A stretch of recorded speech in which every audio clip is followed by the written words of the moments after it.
Pasti ini hari ini bahasan kita akan membahas mengenai digital power supply, DC digital power supply. Ini adalah merek MDB ya, dengan spek 30 volt 5 ampere. Artinya kemampuan maksimalnya mensuplai 30 volt dengan arus maksimal yang bisa disuplai adalah 5 ampere. Kalau di total ini suplainya 150 watt maksimal. Jadi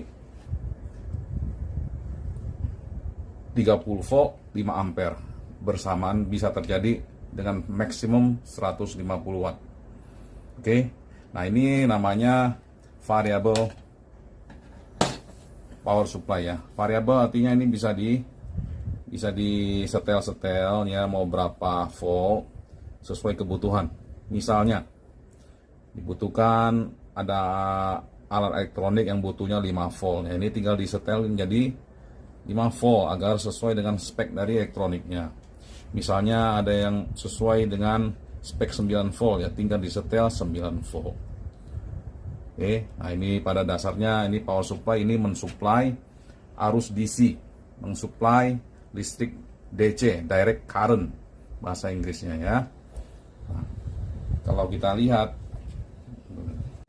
ada yang bertanya apa sih bedanya power supply analog dengan power supply digital. Sebenarnya sekarang teknologi ini sudah mix ya. Di dalam power supply ini ada rangkaian analognya, terus ada rangkaian digitalnya. Pada dasarnya itu nggak usah diperdebatkan deh, karena yang penting fungsinya. Ya, sekarang sudah menggunakan IC. Jadi ini lebih ke digital daripada analog. Karena yang analog biasanya kalau harus mengganti voltase, harus mencabut yang satu dan masuk yang lain. Nah, biasanya analog begitu. Oke, jadi ini kita nggak usah bahas, ya cuma sekedar kasih tahu aja bahwa ini di dalamnya juga komponen analog dan digital. Power supply ini biasanya kita sebagai penjual, orang bertanya ini power supply linear atau switching. Biasanya cuma itu. Power supply linear itu model trafonya besar ya. Kalau trafo besar sesuai dengan voltase dan wattnya ya, itu lebih mengenerate dayanya, menghasilkan daya dari trafo ya. Sedangkan ini adalah power supply berjenis switching. Switching itu menggunakan MOSFET untuk menghasilkan daya dan arus dengan proses switching ya, mati hidup dengan kecepatan yang sangat tinggi untuk menghasilkan DC, menghasilkan arus. Oke. Jadi ini adalah kelompok switching ya. Ya, ini bentuk-bentuk power supply ini ada beberapa macam, tapi pada dasarnya mereka memberikan daya yang sama ya. Ini adalah bentuk yang variabel ya. Ini adalah power supply berjenis dalam bentuk adaptor ya. Ini sama, tapi ini jenisnya fixed power, fixed voltasenya fix ya. Contohnya ini ya. Nah, Anda bisa lihat di sini ada tulisannya voltasenya 12, nggak bisa disetel-setel. 12 volt 4 ampere ya. Ini nggak bisa setel lagi, ini fix 12 volt.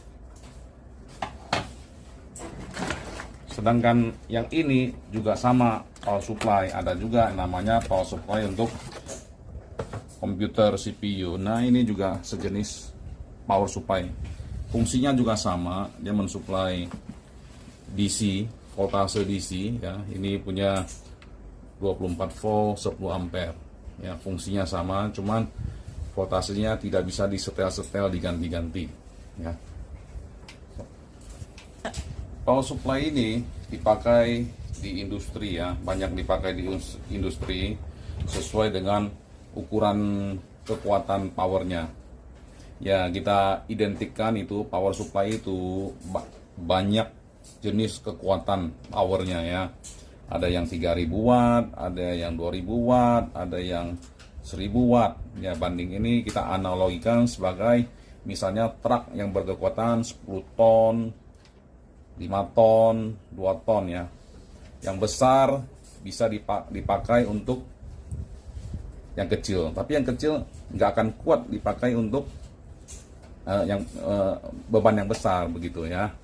Jadi pada industri power supply ini biasanya dipakai untuk elektrolisis ya, orang menyepuh ya.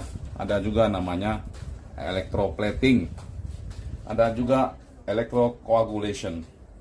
Nah, semua jenis-jenis kerjaan yang biasanya ada elektro yang elektro apapun di belakangnya itu menggunakan power supply DC seperti ini gitu. Jadi kalau Anda beli power supply ini sudah pasti bisa untuk proses industri yang seperti ini gitu. Cuman harus disesuaikan dengan powernya, seberapa besar power supply yang dibutuhkan dari segi voltase maupun ampernya, harus tahu ya sebelum Anda beli. Karena kalau beli terlalu kecil nanti nggak sesuai dengan kebutuhan. Kalau beli yang terlalu besar nanti harganya kemahalan ya. Jadi sesuaikan dulu, tahu dulu spesifikasinya. Power supply ini fungsinya sangat banyak ya. Kita akan peragakan nanti untuk menggerakkan misalnya aktuator. Kita akan peragakan lagi untuk menggerakkan motor dinamo seperti ini. Atau untuk power supply ini juga bisa untuk charging baterai. Semua baterai chargeable lithium ion maupun non lithium ion itu bisa dicas menggunakan power supply seperti ini ya. Selain itu untuk sekolah-sekolah teknik juga dipakai untuk praktek-praktek sekolah, untuk laboratorium, untuk servis laptop, servis HP maupun servis-servis elektronik lainnya. Ini sangat penting. Tapi tidak semua rumah tangga membutuhkan ini ya, karena ini sangat spesifik juga kepada yang hobi maupun kepada jenis-jenis kerjaan tertentu. Ya, kita akan peragakan cara mencas baterai. Ini cas baterai lithium ion dengan spesifikasi 3,7 volt. Untuk baterai 3,7 volt itu dicas dengan power supply ratingnya 4,1. Jadi sehingga pada saat penuh nanti dia punya baterai akan pada level 4,1 volt juga kalau sudah penuh. Nah, ngecas baterai ini tidak boleh over voltage, misalnya digunakan 5 volt atau digunakan 6 volt, nggak boleh, harus sesuai spesifikasinya ya. Karena kalau over voltage ya, voltasenya berlebihan, baterai akan rusak. Jadi harus sesuai ya. Sebelum Anda mencas baterai, pastikan Anda sudah tahu kebutuhan berapa volt yang harus disesuaikan, disetel di sini gitu ya. Oke. Sekarang di sini ada yang merah. Ini positif, yang hitam ini selalu negatif. Gampang sekali untuk casnya. Semua yang positif ini, positif baterai ini gabung jadi satu. Ya, gabung jadi satu. Nah, ini baterai ini di paralel namanya ya, bukan di seri. Kalau seri lain lagi voltasenya. Ini namanya di paralel. Ini semuanya positif sebelah sini. Ini positif sebelah sini. Terserah Anda, tapi ini semua harus satu sebelah, satu arah. Positif semuanya di sini. Nah, ini juga positif, negatif. Nah, ini yang negatif digabungkan 3 kabel. Di sini kan ada 3 bay ya, yang positif digabung. Tinggal kita colokkan yang merahnya ke kabel positif, yang hitamnya ke bagian negatif daripada baterai. Nah, seperti Anda bisa lihat di sini, dia baterai yang dicas ini sudah menarik arus sebesar 4,21 ampere. Ya, dia menarik dari power supply ini. Nah, power supply ini juga sudah dilengkapi dengan kipas otomatis. Kalau panas dia otomatis hidup. Kalau tidak panas dia tidak hidup. Jadi smart fan lah istilahnya ya.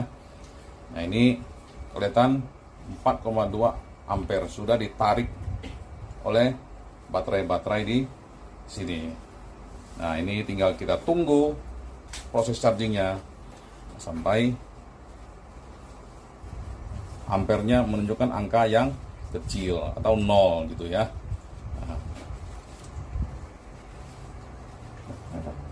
Nah, Anda lihat di sini di power supply-nya ada merah pada bagian current-nya. Artinya merah ini bisa kita naikkan nih ampernya. Sesuai dengan spek di sini, ini cuma 5 ampere, maksimal dia hanya bisa 5 ampere. Kita akan naikkan. Ini ya, ini sudah maksimal pada posisi 4.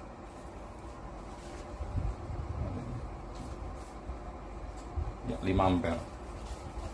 Nggak bisa lebih lagi karena ini memang sesuai speknya 5 ampere. Kalau mau butuh yang ampere lebih besar, harus beli power supply yang ampernya lebih tinggi. Kita akan peragakan proses menghidupkan perangkat motor DC ya, motor direct current ya. Karena motor ini banyak jenisnya. Mesti ketahuin ini yang bisa digerakkan hanya berjenis DC. Berapapun voltasenya bisa dihidupkan, digerakkan dengan power supply ini. Pertama-tama kita harus tahu nih spek motornya nih berapa volt. Ada yang 6 volt, 12 volt, 24 volt, macam-macam. Yang kebetulan yang ini adalah 12 volt. Karena 12 volt, mari kita sesuaikan dulu power supply-nya ke 12 volt. Ya, kalau sudah 12 volt bisa kita tes.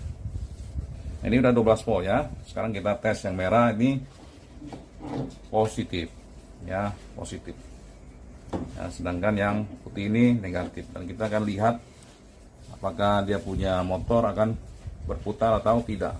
Nah, ya, motornya sudah berputar. Nah, ini berhenti. Ini berputar. Nah, ini menarik 0,3 ampere alias ini sekitar 30 miliampere ya, tarikan power oleh motor ini gitu. Nah, untuk motor DC ini biasanya tidak ada masalah kalau terjadi kebalikan polaritas negatif dan positif. Dia hanya mengakibatkan putarannya yang berbeda arah. Oke, mari kita buktikan. Misalnya merahnya kita taruh ke putih. Merahnya kita pindahkan ke negatif. Ya, dia hanya terjadi putaran yang arahnya berbalik. Ini ke kanan. Kalau ini kita ubah, putarannya akan jadi ke kiri ya. Nah, dia adalah ke kiri ya. Nah, ini nggak masalah untuk motor kalau polaritasnya terbalik. Nah, ini adalah namanya aktuator ya. Ini linear aktuator. Ini kita preview sedikit ya kepada para penonton ya. Apa sih barang ini? Ini adalah aktuator dengan DC dengan penggerak bervoltase 24. Nah, ini akan kita praktekkan juga. Kali ini singkat saja bagaimana power supply ini bisa menggerakkan aktuator ini. Ya, di sini ada kabel positif dan negatif. Nah, ini nggak bergerak, berarti polaritasnya ini untuk narik. Narik ini udah maksimal. Kita balik ini polaritasnya ya. Kita balik polaritasnya, akan kita saksikan. Ini namanya stroke-nya keluar. Stroke-nya keluar. Ini namanya stroke ya. Stroke itu keluarannya. Nah, ini akan berjalan sampai maksimal sesuai spek ini adalah 40 cm. Dan 40 cm dia akan berhenti ya. Dan ini power supply-nya ditarik sebesar 0,4 ampere. Untuk mengeluarkan ini dibutuhkan daya 0,4 ampere.